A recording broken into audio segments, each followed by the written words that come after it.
Good day, everyone. Happy Friday the 13th. Welcome to the Wall Street Blockchain Alliance's Crypto Roundup. Friday, March 13th, 2026. Ron Quaranta here with my amazing friends and co-hosts, David Brill and Joshua Clayman's Dashboard.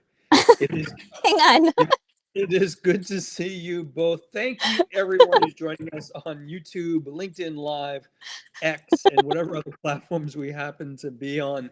Before we begin our usual disclaimers, obviously, please keep in mind everything we're discussing is our own personal opinion, not necessarily the opinions of our firms, and really nothing discussed is accounting, investment, legal, or tax advice. Giving Josh the giggles at 12 o'clock on a Friday makes it all worthwhile. David, Josh, it's good to see you both. Good to see you, Ron. It's great to see you too. Am I frozen? What? You're frozen, but we've got Okay, your voice, so I'm turning my video It's a off then, so you don't have to look at this smile until it unfreezes. it is the raw production value of this, folks, that really hits the mark for everyone in the audience. David, Josh, let's dive in.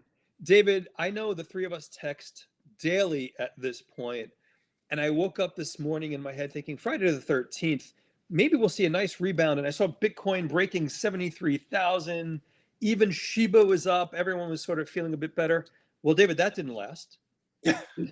So the markets are moving down. I know there's a lot of geopolitical stuff we have to cover. I know there's a lot of macro stuff to cover. And Josh, we definitely need to talk about regs and what's going on in DC. But David, is this as weird a market as I keep saying it is? You know, it's not as weird as you think it is, Ron. I think we're really range bound as Amber's getting riled up about. Amber wants information, David. Amber saw that almost 300 million in liquidations happen on the short side, and she's getting a little riled up about it over here. I think we're really in a range. We're in like a range of 64 to 74, and now we're on the higher end of the range. Yeah. And according to some different reports, there might be some repositioning of positions in our space, but I don't think fundamentally things have changed. I think what is positive is in the last Iran conflict, crypto and Bitcoin went down around 15%, and right now we're up, maybe 5-6%. Yeah. And that's a positive. But I mean, and as reported in other places, there was such negative sentiment that it was time that, somebody was buying in at these levels. Yeah. David, the other thing to bring up is I'm pleasantly surprised, despite the volatility of what I'll call the resilience, particularly of Bitcoin and Ethereum, given what's going on globally. Macro headwinds, we've got some geopolitical issues, obviously the war in Iran that we have to talk about. I would not have thought BTC maintained 70, given everything that's going on. What does that say about where BTC is in the economic landscape? Well, look, I think it's interesting. Like when you look at the Middle East, if you look at Iran's, currency must be deflating on a or inflating on a daily basis. So maybe people have been moving their money into crypto, and they could probably much easier use crypto or stable coins than their own currency right now. And maybe across the Middle East, some people have moved into crypto as a way to sort of prevent any kind of inflating of their own currency. So I'm not totally surprised. We have gone down quite a bit, Ron. So yeah, it does make sense that that people may be pivoting into this, but it is a good sign considering that oil is really high, and then usually risk assets would sell off in this scenario. Yeah. Josh, I want to pull you into the conversation in between glamour shots that you keep posting from your phone, but I wanted your thoughts as well. Obviously, it's been a crazy market lately, Josh. I guess let me ask you this question. How much of that, in your opinion, is based on some of the what we're hearing out of Washington, D.C., particularly some of the regulatory updates, particularly, hopefully, some of the moving forward on legislative items, particularly Genius?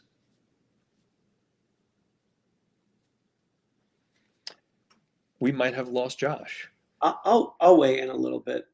I think that Genius is sort of in the April-May timeframe right now, because Tom Till has said that they're going to focus on the SAVE Act first. And so I don't think the price is really correlating to these different moves because I don't think we're going to see something till April.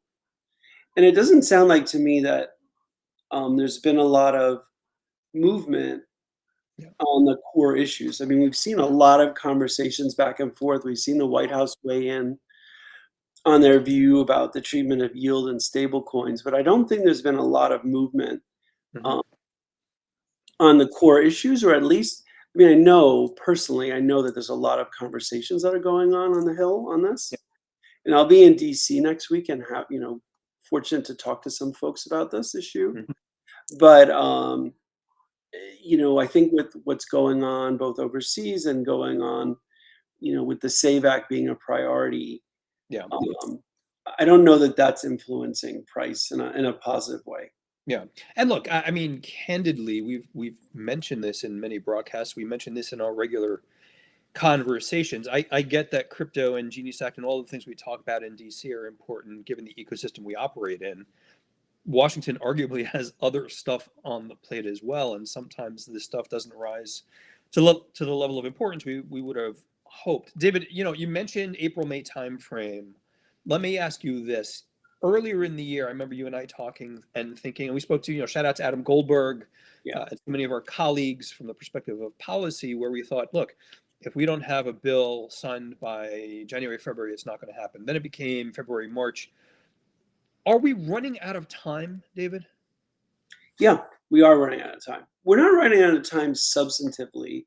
We're Yeah. running out of time on the calendar basis.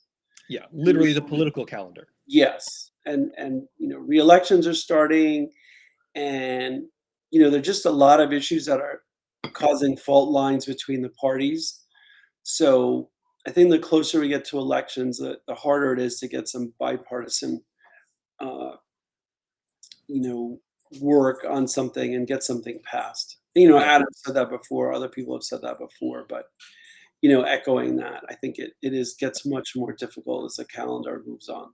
And one of the things I think about, David, just to kind of weigh in on that as well, it gets more difficult as the calendar moves forward, but also there really still is this banks versus broadly crypto argument that continues to happen in the space. And I think for a long time, you and I have been pushing the thesis that it is not a zero-sum game where, we could anticipate a future where obviously banks are integral to the economy, but there is a place for stable coins. There is a place for some of the things in the digital asset space that we see evolving with particularly powerful use cases. Is that still the core problem, David, that banks are pushing against this? Are they looking just for the walled gardens of what banks have created, from a stablecoin perspective, for example? That's a loaded question. Yeah, it is a loaded question, especially on a Friday afternoon. But look, incumbents want to protect their positions, and I think we have to look at it in terms of that.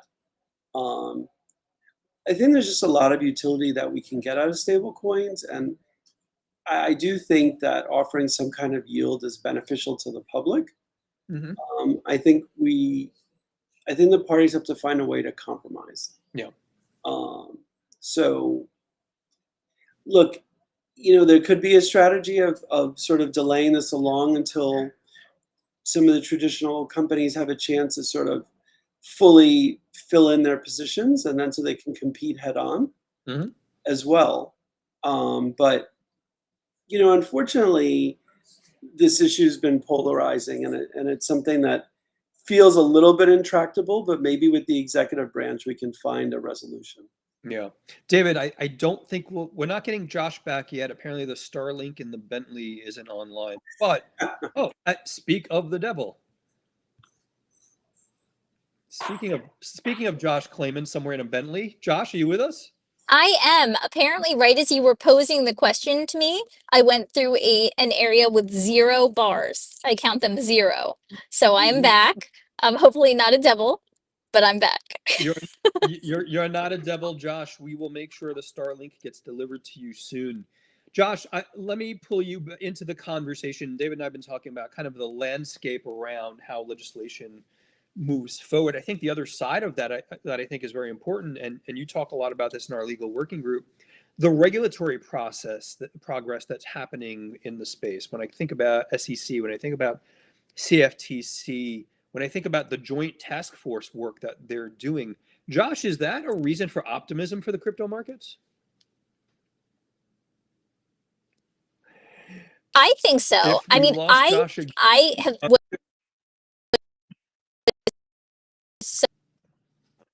so excited. No, I'm here. I'm here. I'm Josh, here. yeah, you're cutting out a lot, my I was at friend. the FI. Okay, I will try and come back in when there is a stable signal. My apologies. Okay, no worries, Josh. There's a lot David, of dead spots in Jersey, a Rana. lot of when you live, I live in the middle of a forest, so I'm lucky I got FiOS. David, let me pose that question to you. And again, you are part of the legal working group. You chair our crypto assets working group. We have this conversation regularly. I am impressed by the coordinated work of the regulators in DC to at least create as much structure as they possibly can in the absence of legislation that creates market structure.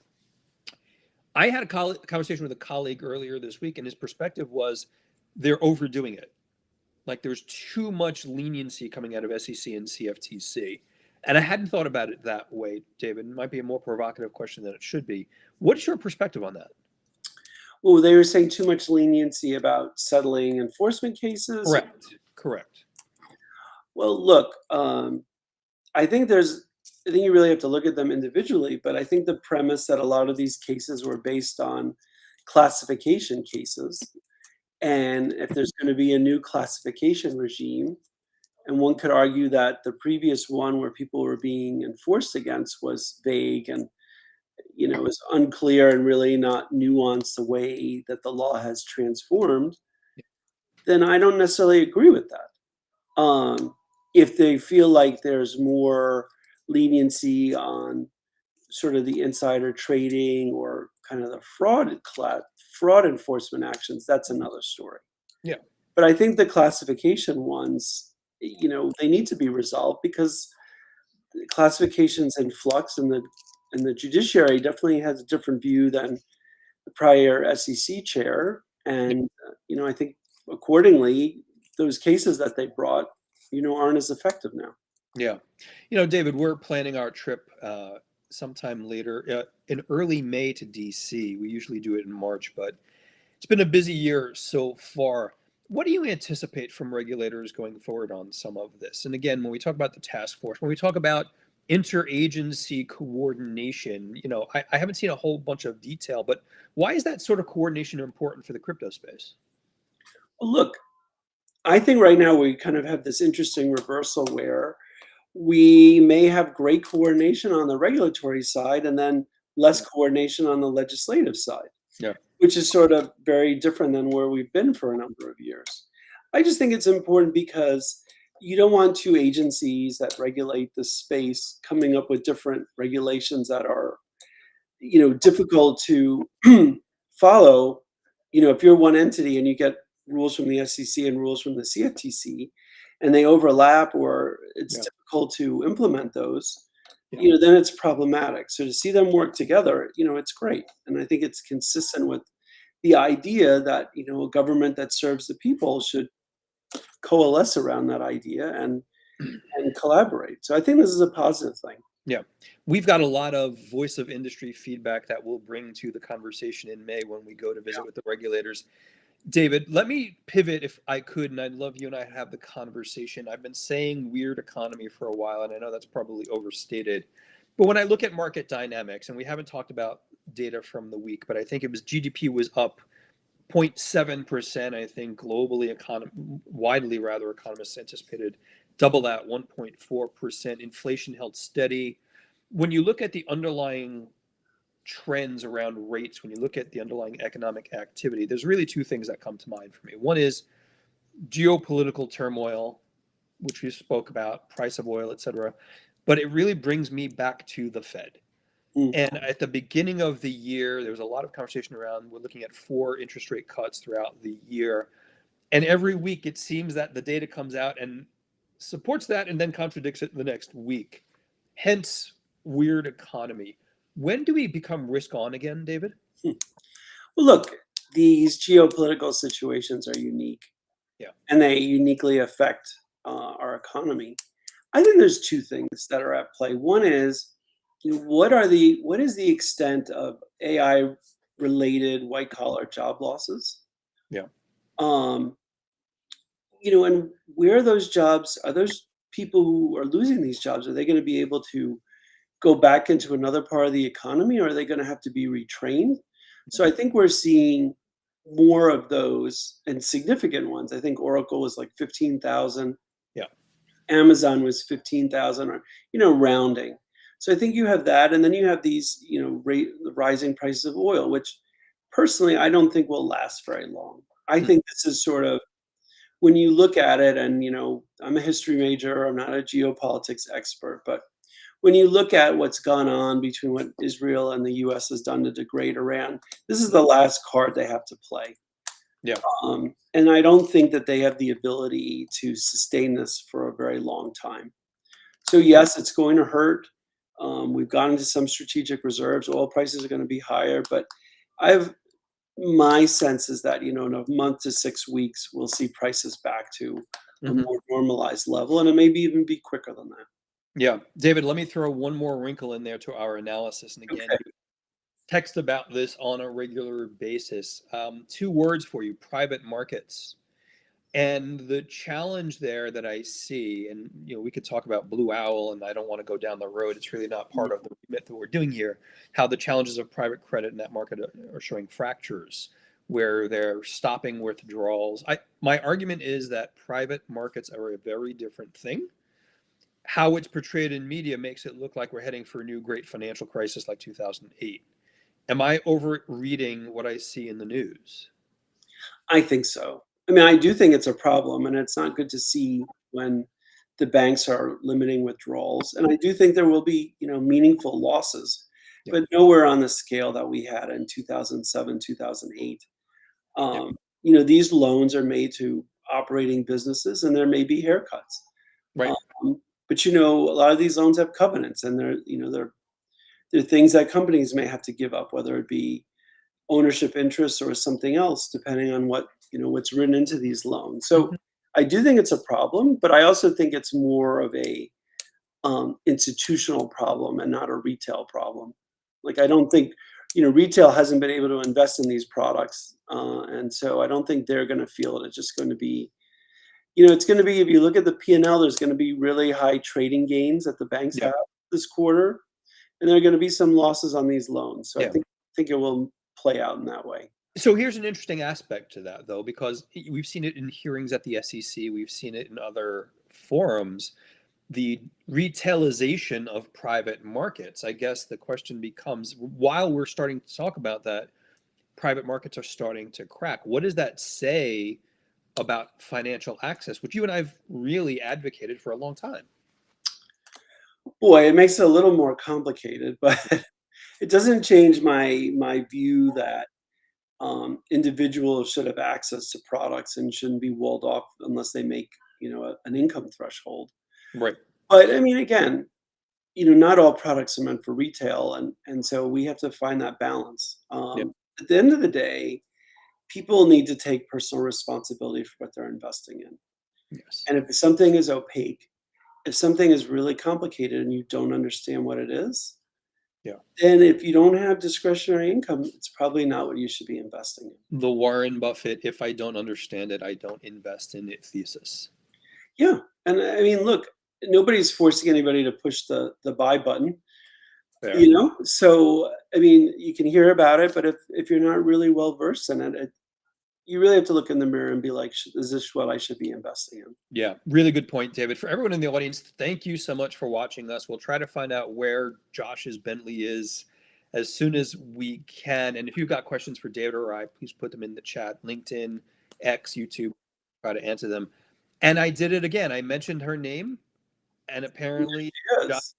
Josh showed up again. Josh, we mentioned your name and you come back online. It's like magic. Well, I have had the car pull over, so hopefully it will remain steady and I'll be able to answer.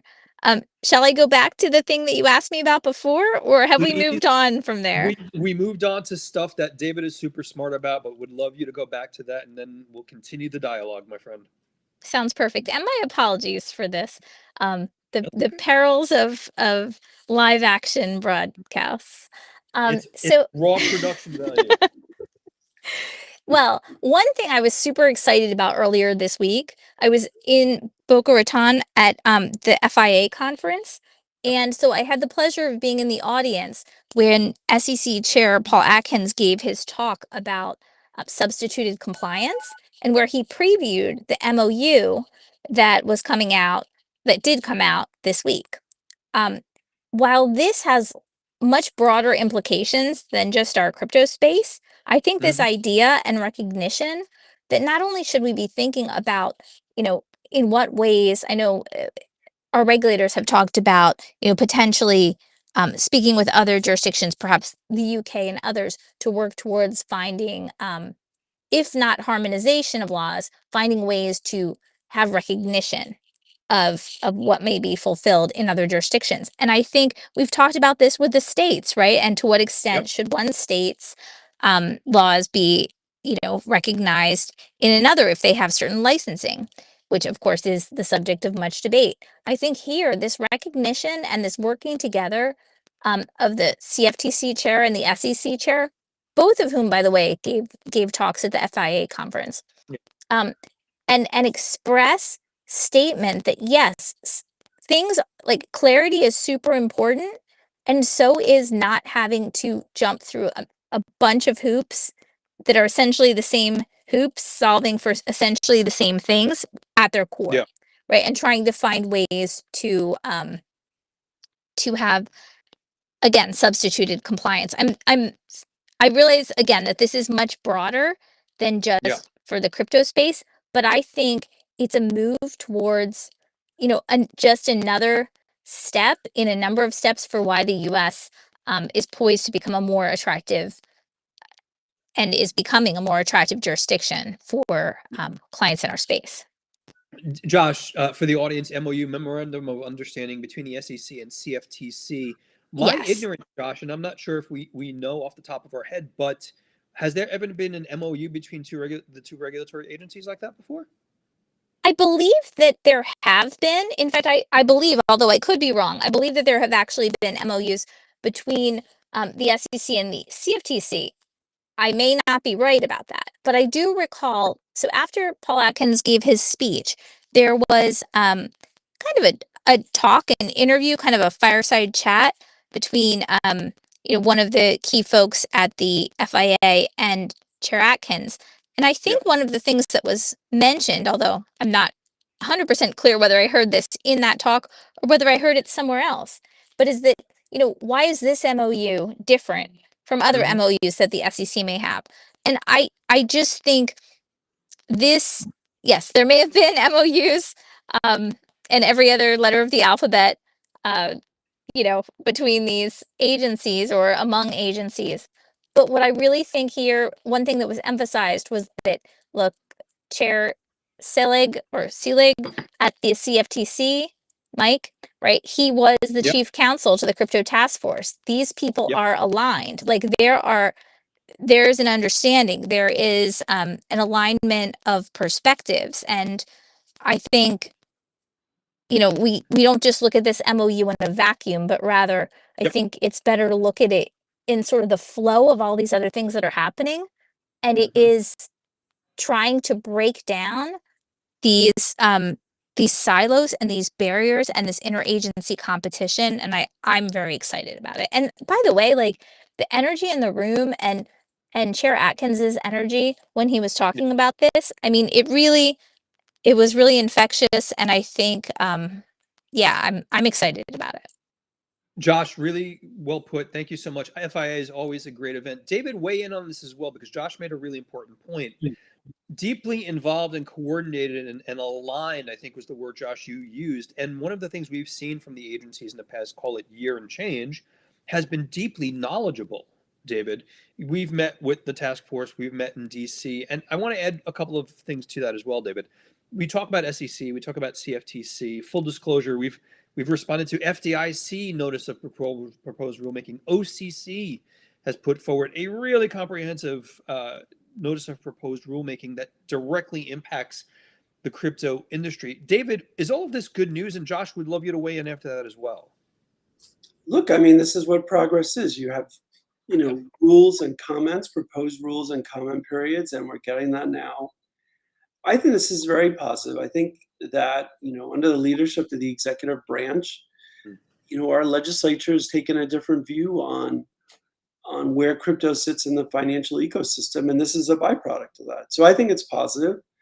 And look, these things do take time, and they're meant to take time so that you have a proposed rule and you have ample time for comment. And then those comments can be incorporated into revised drafts of these rules. So this is exactly how the regulatory or sort of regulatory sausage making is meant to go. So yes, I do think it's positive. David, one last for you, and then Josh, would love you to give your opinion on that as well. You've often said in the past, David, we're behind 4 years. Are we making up the gap in the United States? Slowly. I mean slowly, but we are. I mean, there are things that we are doing, but I still think that we are behind. And I think Josh can speak to that. As her practice, sees and works in other jurisdictions. I think that we are making progress, but we're also making progress in the way we make progress in the US is because we have so many different agencies that govern financial products. So I do think we're making progress, and I'm grateful for that. Yep. Josh, before I ask you to weigh in, just shout out to David Wysocki and his comment. Similar to MOU was the Shad Johnson Accord eons ago. David pulling out the Wayback Machine, dealt with jurisdiction over narrow SEC and broad-based indices on securities. David, thank you for the reference point. Really appreciate it. Josh, without naming names, is this kind of helping client strategy going forward in the United States? I think absolutely it is because it provides, instead of an unwelcoming sort of forest and kind of brush that you have to navigate and then, a rough terrain. The idea appears to be that, we actually want there to be a glide path. We're not trying to dispense with requirements for for being good, right? For being competent, for having the right stuff, right, to protect folks in our country and also, have the right standards, but just trying to cut through some of the underbrush, right? Trying to clear a path. Um, what I would say is I'm excited about it. I think many clients are excited about it. What I do wonder, and this isn't aimed at any one industry or any one type of entity or party who has licensing from any one regulator. I do think to the extent that things become easier and to the extent that people who already, and by people I mean obviously entities as well, who may already have complied with really onerous or expensive licensing and registration requirements, right, where they invested a lot of time and have some degree of a regulatory moat, or if not a moat, they've just made an incredible investment. I do think that there are possibilities where we may see back. We've already seen it in different contexts from certain players about certain things that we might consider in other contexts steps forward. Yeah.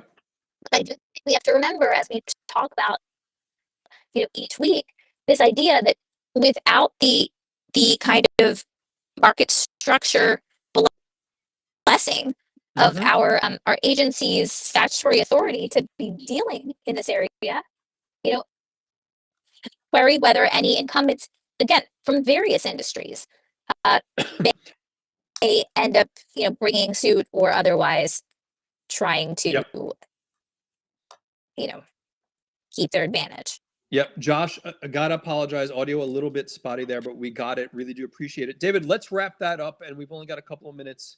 But I guess one of my side questions to you, David, would be, is the feared phrase "come in and register" no longer fearful to global crypto participants when they think about the United States? Look, I think we've seen some no action relief granted in a few cases. Yeah. I think that there's other meaningful no action relief that's coming. Yep. Especially in the tokenized securities and tokenized asset space. So no, I don't think I think that regime of the last 4 years with the Commissioner Gensler has changed. Yeah. And look, I think there's substantive conversations had with people who can really answer these questions and understand the dimensions of it. Hmm. So yes, I think it's changed, dramatically. I mean, I think also like we can't lose track that we did have a government shutdown. Um, Right. Right. I think people forget that. Like, I think it's easy to sort of forget it, like as we business as usual. But we did have a shutdown. It definitely slowed things down. But I do think important matters are being discussed. No action relief for tangential parts of our space are being discussed, and Yep. I do think we're continuing to see progress.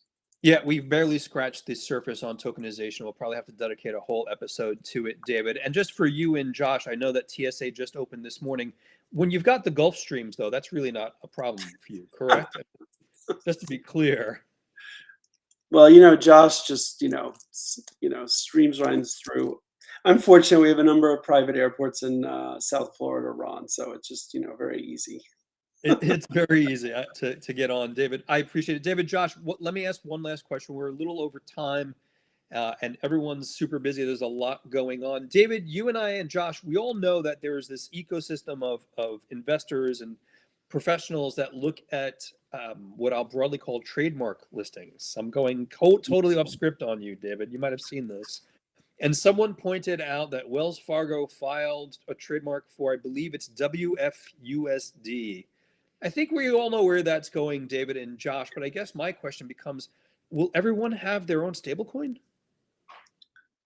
Look, I think there's a strong possibility that that's the case. The other possibility is that a symposium of banks, lean on one technology and one stable coin and adopt that one. Yep. But look, I think it's smart. I mean, I heard some funny jokes about different acronyms that could be used for that token. But Oh, we'll do that during happy hour. yeah, no, it's just funny. I was listening to another podcast and somebody made a funny joke that caught my attention. But ultimately, look, I think it's smart. I think it's smart to be positioned for this, and it's just another bullish sign that the banks are taking this seriously and want to be positioned for it. Yep. Josh, is that sort of substantiating what you've often said in the past, which is we've all said builders keep building? Are the banks building, and is it not necessarily banks versus crypto? So, with the caveat that I believe my audio may be bad, even though I have not moved, yes, builders keep building, and yes, the banks are building. And I don't think, though, at this point that it's necessary. It might sometimes seem like it's against crypto. I see Hmm. such a convergence. I mean, some of the projects that I'm working on and have recently come in, the companies that we think of as really crypto native and some of the biggest names in crypto are working hand in hand with the banks, right? It's not an adversarial relationship. It's very much like, how do we get this done? And really, working as counterparties. So it's exciting. Josh, really appreciate it. Let's wrap it up. David, last thing I'm going to ask you, take out the crystal ball, buddy. Let's assume geopolitical challenges resolve themselves before the end of the first half. Let's assume we get some stabilization on some of the economic data. Is it number go up in the second half of 2026, and or do we see 4 interest rate cuts this year? Boy, I know we're starting March Madness next week, but you're getting a head start on it. I will say that I do think number will go up, that I do think that the conflict in Iran will be resolved before the summer. I do think that because we're in midterms, that there'll be a strong desire to get the economy going again. But I'm not going to be super bullish on crypto right now, but I will say that the number will be higher than where we are now. David, More to come on that, though. More to come. Not surprised. Thank you, David. Not surprisingly for the audience, I agree with you. Josh, we're going to give you the last word before you get on the jet. I'm sorry. What word? We're giving you the last word before we close. Last word. I think everyone have a wonderful weekend. I think this again, is a super, super exciting time. I think whether number up long term, short term, again, not investment advice. I think we have a lot to be excited about this week, and hopefully, yeah, hopefully you guys have a wonderful weekend too. Have a great weekend, Josh. Thank you so much, David. As always, my friend, it's good to see you both. Thank you, everyone who joined us. Shout out to David Wysocki for watching as well. If you've got additional questions for David or Josh or I, please email us info@wsba.co. Have a great weekend. We will be back next week. Bye-bye.